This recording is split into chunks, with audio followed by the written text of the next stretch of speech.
Hello नमस्ते जैन साथी में आपका स्वागत करते हैं हमारे पूर्व एजुकेशन यूट्यूब चैनल में, जिसमें हमने आपको पहले ही सिलेबस डिस्कस कर दिया है कि आज हम हिंदी पढ़ाएंगे। आपको हिंदी में आपको मैंने डिस्कस में पहले ही बताया है कि हम टॉपिक कौन क्रम वाइज पढ़ाएंगे। पहले हमने वर्णमाला स्टार्ट करवाया था आपको, जैसा कि हमने समझाया कि पहले हम वर्णमाला ही आपको पढ़ाएंगे।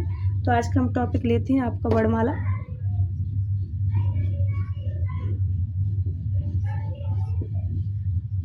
जिस प्रकार एक माला होती है आपने देखी होगी, और माला में जो मोती होते हैं, मोती एक क्रम से लगे रहते हैं तो उसको हम कहते हैं माला। लेकिन वहीं अगर हम उसको माला कहेंगे तो कहेंगे मोतियों की माला। अगर वही फूल क्रम से लगे होंगे तो हम उसको कहेंगे क्या? फूलों की माला।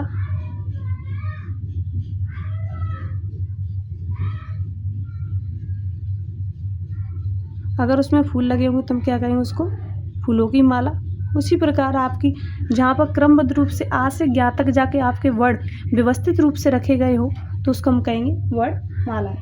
आपने यहाँ तक परिभाषा सुनी। वर्णमाला से पहले हम थोड़ा वर्ड विचार सोचते हैं कि भाई ये अक्षर बने कैसे। तो देखो,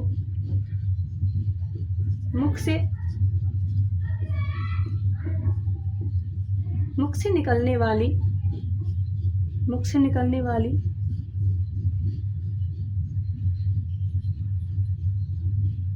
ध्वनि को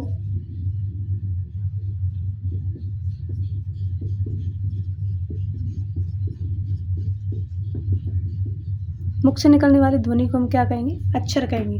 क्योंकि आपको पता है अक्षर जो कि हम मुख से बोल देते हैं वो थोड़ी देर बाद नष्ट हो जाता है, तो मुख से निकलने वाली ध्वनि को हम क्या कहेंगे? अक्षर कहेंगे। उसी प्रकार आपका आता है कि ध्वनि तो नष्ट हो जाती है, तो यह ध्वनि का नष्ट होना क्या कहलाता है? ये ध्वनि का जो नष्ट होना होता है वो क्या कहलाता है? हमारा ध्वनि का नष्ट होना क्षर कहते हैं। ध्वनि का नष्ट होना क्षर होता है। लेकिन जब ध्वनि नष्ट नहीं होती है तो हम उसको क्या कहते हैं? अक्षर। आप इस तरीके से विलोम भी समझ सकते हैं कि जो नष्ट हो जाता है इसको क्षर, जो नष्ट नहीं होता है उसको अक्षर। अब जैसे कि अक्षर के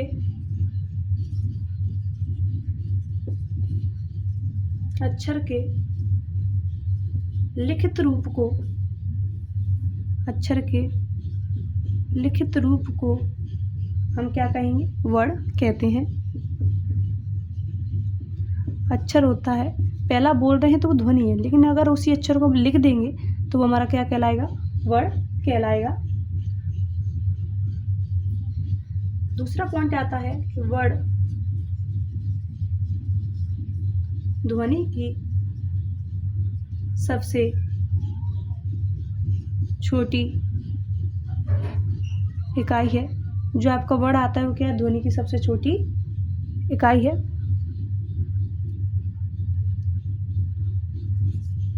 आपने समझा यहाँ तक कि मुख से निकलने वाली ध्वनि को हम क्या कहेंगे? अक्षर कहेंगे।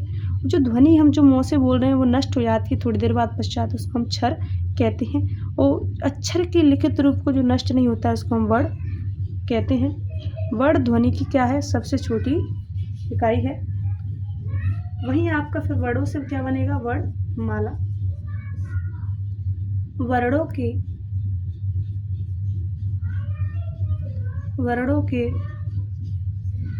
व्यवस्थित क्रम को हम क्या कहेंगे? वर्णमाला कहते हैं। वर्णों के व्यवस्थित क्रम को हम क्या कहेंगे? वर्णों के व्यवस्थित क्रम को वर्णमाला कहेंगे। वही जब व्यवस्थित एक क्रम से रखे जाते हैं तो उन्हीं को हमको वर्णमाला कहते हैं। आपकी जो वर्णमाला होती है उसके भी 3 भाग होते हैं। वर्णमाला को 3 भागों में बांटा गया है, जिसमें पहला है आपका स्वर, दूसरा है व्यंजन और तीसरा है आपका अयोगवा। पहला है स्वर, दूसरा है व्यंजन, तीसरा है अयोगवा। बचपन से पढ़ के आए होंगे आप, आ से ज्ञा तक जो अक्षर पढ़े हैं उन्हीं में से वर्णमाला को अलग अलग भागों में अलग अलग नाम दे दिया गया है। कौन से अक्षर को किस नाम में दिया गया है वो आप समझिए। पहला है स्वर, दूसरा है व्यंजन, तीसरा है अयोगवा। यहाँ तक अगर आपने समझ लिया हो तो हम आगे बढ़ते हैं। आप इसको साथ ही साथ नोट कर सकते हैं या फिर स्क्रीनशॉट लेके बाद में भी कर सकते हैं। मेरा मानना है कि आप साथ ही साथ नोट करेंगे तो बहुत अच्छा है।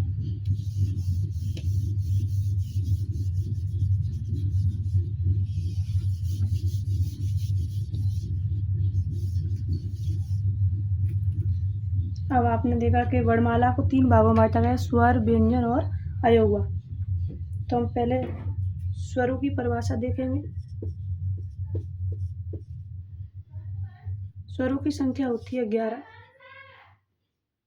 लेकिन वही परंपरागत मानेंगे तो परंपरागत होती है 13। स्वर अर्थात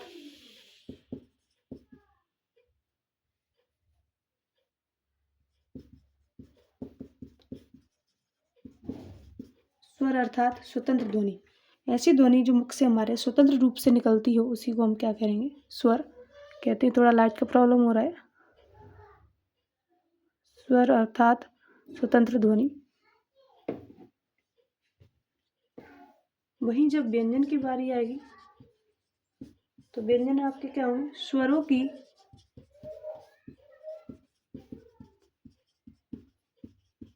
स्वरों की सहायता से बोले, स्वरों की सहायता से बोले व लिखे, स्वरों की सहायता से बोले और लिखे जाने वाले वर्णों को, स्वरों की सहायता से लिखे जाने व बोले जाने वाले वर्णों को हम व्यंजन कहते हैं।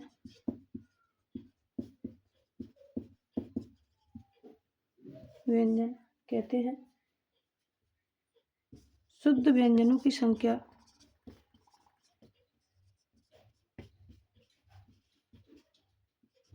जो आपके व्यंजन होते हैं, शुद्ध व्यंजनों की संख्या कितनी होती है, 33 होती है।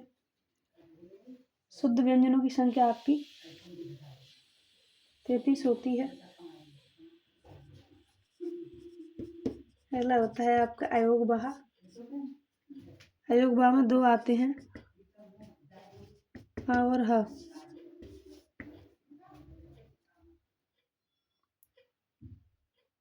जो कि आपका तीसरी स्टडी में आता है, जिसको अयोगवाह कहते हैं, जिसमें आपके आ के ऊपर बिंदी ये अनुसार है।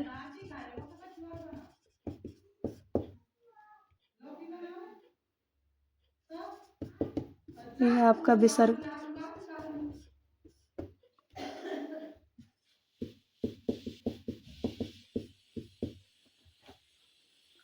पहला हो गया स्वर जो स्वतंत्र रूप से बोले जाते हैं, उनको स्वर कहते हैं।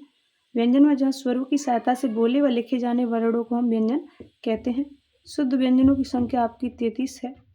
अगला प्रकार आता है तीसरा अयोगवाह, जिसको आ और आह कहते हैं, जिसमें पहला अक्षर है जिसके ऊपर अनुस्वार होता है, इसलिए इसको अनुस्वार कहते हैं। और इस पे ऊपर जो 2 बिंदी हैं इन्हीं को विसर्ग कहा जाता है। ये 3 भागों में मैंने बांट दिया है। अब यहाँ तक आपने समझ लिया हो तो हम देख के फिर आगे बढ़ते हैं।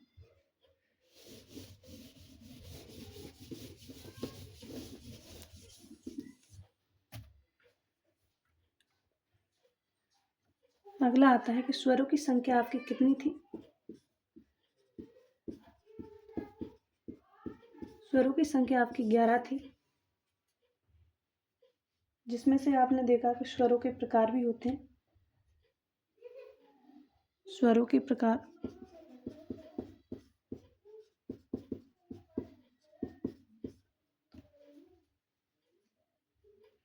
प्रकार आप देखेंगे तो स्वरों के प्रकार 4 होते हैं। स्वरों के प्रकार कितने होते हैं, 4। पहला आता है आपका मूल स्वर।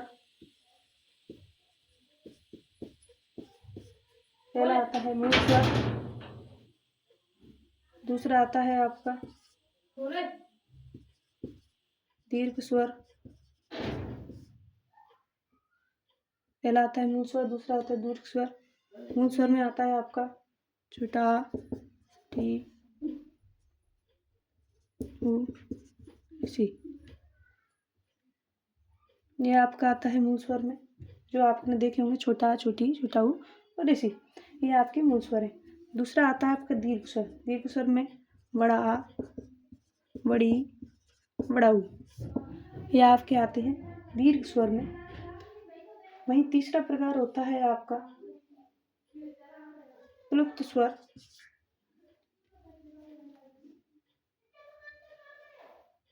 अगला आपने तीसरा देखा होगा। तीसरे स्वर जो होता है उसमें आपने देखा होगा कि ए बनता है, ए में बनता है आ प्लस ई से। अगर डिफाइन करना हो तो देखेंगे आ एक किससे बनेगा, आ प्लस छोटी ई से। ए अनक बनता है आपका आ प्लस एडी से। ओकली बनता है आपका आ प्लस छोटा ऊ से। अवगौरत बनता है आ प्लस ओ से। तीसरे प्रकार के स्वर को थोड़ा डिफाइन करना आपका थोड़ा डिफिकल्ट रहता है, तो याद रखना एडी बनता है आए, ऐसे आता है ए तो अ छोटी ई, एनक आ प्लस एडी। ओकली बनता है वो का छोटे आ और छोटा ऊ से ओ। औ बनता है आ प्लस ओ, इस प्रकार बनता है। वहीं अगला आता है आपका प्लुप्त स्वर। प्लुप्त स्वर आपने देखा होगा, प्लुप्त स्वर ज्यादातर आपका मंत्रोच्चारण में यूज होता है। प्लुप्त स्वर आपका मंत्रोच्चारण में यूज होता है, जैसे कि आपने देखा होगा कभी कभी जैसे आप ओम बोलेंगे तो उसको ध्वनि करके बोलते हैं ओ, इस प्रकार। तो मंत्रोच्चारण जो लंबी अवधि तक बोला जाता है उसी को बोलते हैं हम प्लुप्त स्वर। आपने देखा हो जैसे कृष्णा, इस तरीके की जो ध्वनि होती है बार बार बोली जाती है, उसी को हम प्लुप्त स्वर में रखते हैं। इसको वर्तुल रेखा या वक्र रेखा भी कहा देते हैं कई बार, जो कि मंत्रोच्चारण में यूज होता है। तो मूल स्वर, मूल यानी जिनसे स्वरों की शुरुआत हुई, अक्षरों की शुरुआत हुई, तो छोटा आ, छोटी ई, छोटा ऊ, ऋषि। दीर्घ स्वर आपका इनमें जब मात्रा लगी तो बड़ा आ गया, बड़ी ई गई, बड़ा ऊ हो गया। तीसरा प्रकार आ गया आपका स्वरों का एड़ी बनी, जिसमें छोटा आ प्लस छोटी ई, ये अनक छोटा आ प्लस एड़ी, ओकली आ प्लस ओ, औ औरत में आ प्लस हो। प्लस स्वर में जो मंत्रोच्चारण में यूज होते हैं। तो अभी आपको यहाँ तक समझ में आ गया। एक बार क्लास लेने के बाद आपको कभी दोबारा किसी की और की क्लास लेने की जरूरत नहीं पड़ेगी, अगर आप अच्छे से हिंदी पढ़ते हैं तो।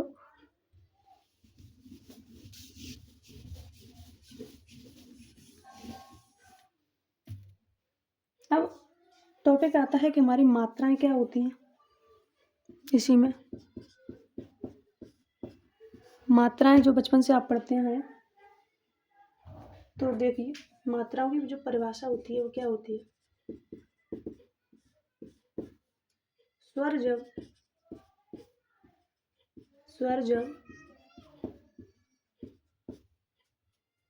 व्यंजन से मिलता है, स्वर क्या होता है जब व्यंजन से मिलता है, तो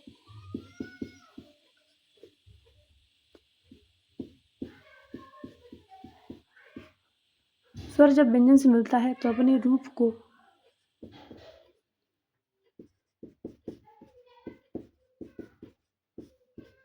परिवर्तित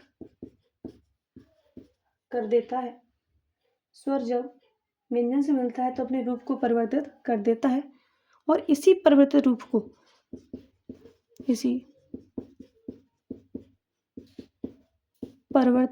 को मात्रा कहते हैं। आपने देखा होगा कि जब अक्षर में स्वर मिलता है तो स्वर एक व्यंजन बन जाता है, तो वो क्या करता है अपने रूप को परिवर्तित कर देता है, और इसी परिवर्तित रूप को हम क्या कहते हैं, मात्रा कहते हैं। मात्राओं की संख्या कितनी होती है? मात्राओं की जो आपकी संख्या होती है वो होती है 10। अब आप सोचेंगे स्वर तो हमारे 11 हैं, फिर मात्राओं की संख्या 10 कैसे हुई? अभी देखिए, छोटा, बड़ा, छोटी, बड़ी, छोटा ऊ, बड़ा ऊ, ऋषि, एड़ी, ऐनक, ओकली और ये अगोरत। कितने स्वर हो गए हमारे? गिनिए, 1 2 3 4 5 6 8 9 10 11। अब आप कहेंगे स्वरों की संख्या भी 11 है और वैसे भी मात्राएं 11 होती हैं, तो आप 10 क्यों पढ़ा रहे हैं? चिंता मत कीजिए, बिना डाउट के हम क्लास से जाने नहीं देंगे आपको। बने रहिए, क्लास में आपको सभी चीज़ें ऐसी जानकारी मिलेंगी जो आपको आज तक अनोखी नहीं मिली है। अब देखिए, जो आपका आ स्वर है, ये कैसा स्वर है? उदासीन। ये किसी भी अक्षर में समा जाता है। आपने ज़्यादातर देखा होगा, इंग्लिश में अगर आप पा बोलेंगे तो पी ए बन जाता है, यानी ये आ गया। पा बोलेंगे तो इस पा में आपका पा तो है ही, प्लस आ भी छुपा है, इसीलिए इस अक्षर को हम उदासीन कहते हैं। इसलिए ये मात्रा भी हमारी कैसी है? उदासीन है। जैसे आपका हम अक्षर थोड़ा लिख के देखते हैं, समझाते हैं आपको। जैसे हमने लिखा कला, आप इस कला में देखिए का तो है ही, शुद्ध व्यंजन होगा तो उस पर हलंत जरूर लगा रहेगा, अगर उसमें हलंत नहीं लगाया तो शुद्ध व्यंजन नहीं माना जाएगा। का प्लस आ, अब इसमें हमने स्वर अलग कर दिया है, का प्लस आ प्लस, अब ला प्लस आ, अब हो जाए कला। तो देखिए, इसकी तो हमें मात्रा दिखी थी, लेकिन इसकी कोई मात्रा हमें नहीं दिखी थी, इसी में छुपा था, इसलिए इसको उदासीन कहते हैं। इसलिए जो मात्राओं की संख्या हमारी कितनी है? 10 है। समझ में आ गया होगा यहाँ तक आपको? मात्राओं की संख्या कितनी है? 10। अब देखिए, यहाँ तक आपने समझ लिया हो?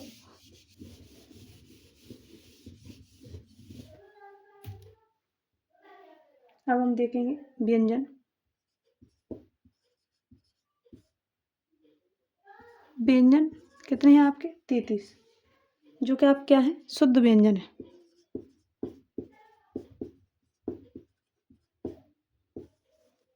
कैसे व्यंजन है? शुद्ध व्यंजन है। जैसे आपका देखा होगा, व्यंजनों का एक वर्ग होते हैं। वर्ग कितने होते हैं? 5। कितने हो रहे हैं? वर्ग 5। याद रखिएगा, एक सांस में ले सकते हैं। क च ट त प, क च ट प, कच ट त प, ये आपके वर्ग हो गए। अब इन्हीं वर्गों में 5-5 अक्षर छुपे हुए हैं। अगर आपने वर्णमाला सही से समझ लिया तो आपको संधि में कोई दिक्कत नहीं होगी। इन्हीं में कितने होते हैं? 5-5 अक्षर छुपे हुए होते हैं। जैसे आप देखेंगे, क च ट त प। अब इन्हीं का देखो, का के बाद क्या आता है? ख, ग, घ, ड़। अगला आता है आपका चा के बाद छ, ज, झ, ड़। टा के बाद आता है आपका ठ, ड, ढ, ड़। ता के बाद आता है आपका थ, द, ध, न। पा के बाद आता है आपका फ, ब, भ, म। ये आपके क्या हो गए? आपके 5 वर्गों के व्यंजन हो गए। देखिए, 5 हो रहे हैं क्या? 1 2 3 4 5, यानी इनमें 5 अक्षर छुपे हुए हैं। इस प्रकार 5 10 15 20 25, तो वर्गों में कितने होते हैं? 25। और इन्हीं को हम क्या कहते हैं? स्पर्श व्यंजन बोलते हैं। क्या बोलते हैं? स्पर्श व्यंजन।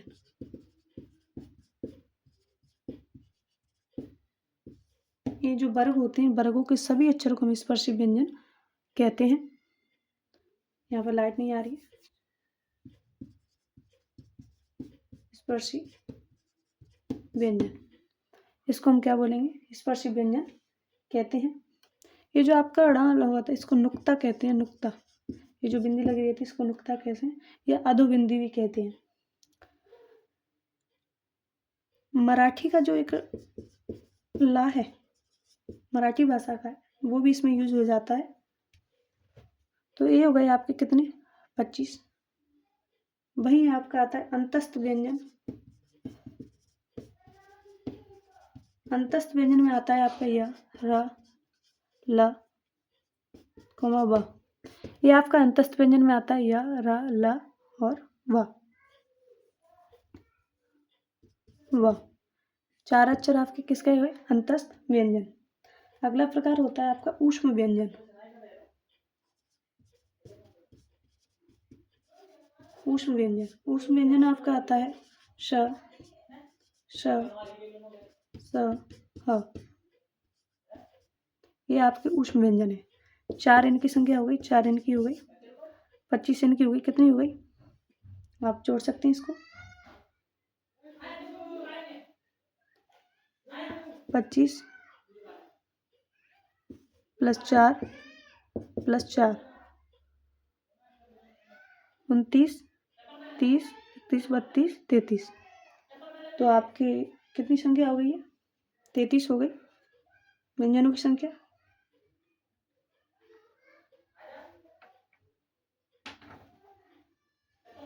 अब हम आगे समझते हैं इनको।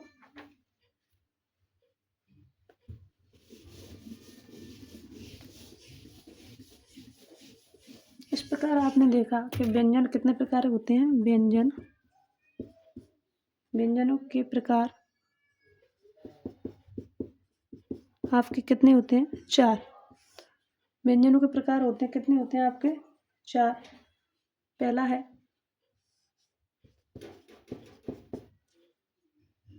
स्पर्श व्यंजन, दूसरा होता है आपका अंतस्थ व्यंजन और अगला होता है आपका ऊष्म व्यंजन।